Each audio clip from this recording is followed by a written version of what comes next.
श्रीनिवास पंडा जिला जाजपुर ब्राह्मणगढ़ ग्राम सिंगापुर पंचायत आमर ये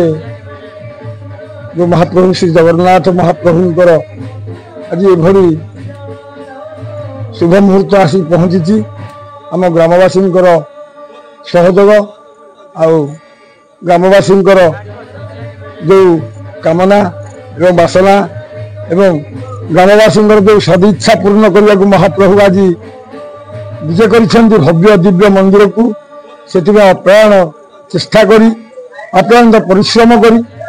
ग्रामवासी सहयोग पिला सहयोग समस्त परिश्रम अक्लांत परिश्रम जो परिश्रम को तुलना कर हम ना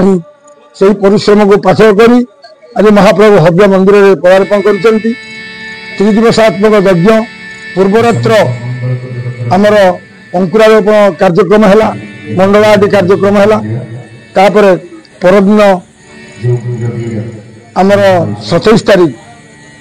27 तारीख दिन आम शोभा कलश शोभा आज दिन 10टा भितर आसी सूर्य पूजा गो पूजा यज्ञ स्थापन कार्य है संध्या आरती दर्शन करागला महाप्रभु धन्यादिवास कार्यक्रम समापन हो 28 तारीख मध्य दिवस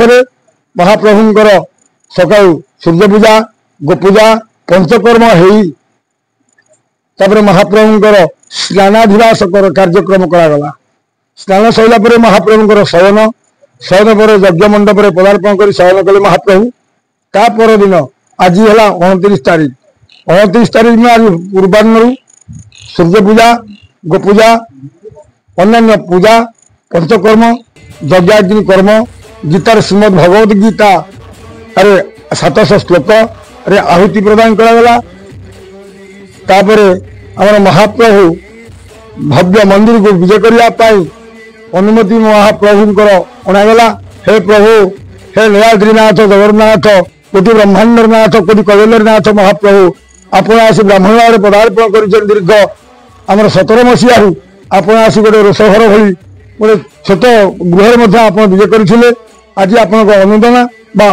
अनुकंपार आशीर्वाद आप शुभाशीष आज आम भव्य मंदिर प्रतिष्ठा होती आज आप नगर को विजय कला भली आप मंदिर को विजय करेंगे से आपन को आम विनत अनुरोध करुचु हे प्रभु हे बलियार भुज हे कोटि ब्रह्मांडर नाथ हे कैवल्यनाथ महाप्रभु आप भव्य मंदिर आप मंदिर को आप विजय करती यही स्वर नाम संकीर्तन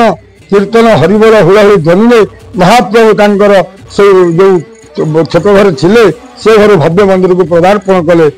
भक्त माने पूजार्चना करी महाप्रभु को लोकार्पण करागला लगी सर्वजन माने ठाकुर पूजार नियोजित हो पारे समस्त अधिकार अच्छी ये पूजार समस्त रहीपर समस्त ये पूजार साफल्य मंडित करें आम ब्राह्मणगढ़ ग्रामवासी मान तरफ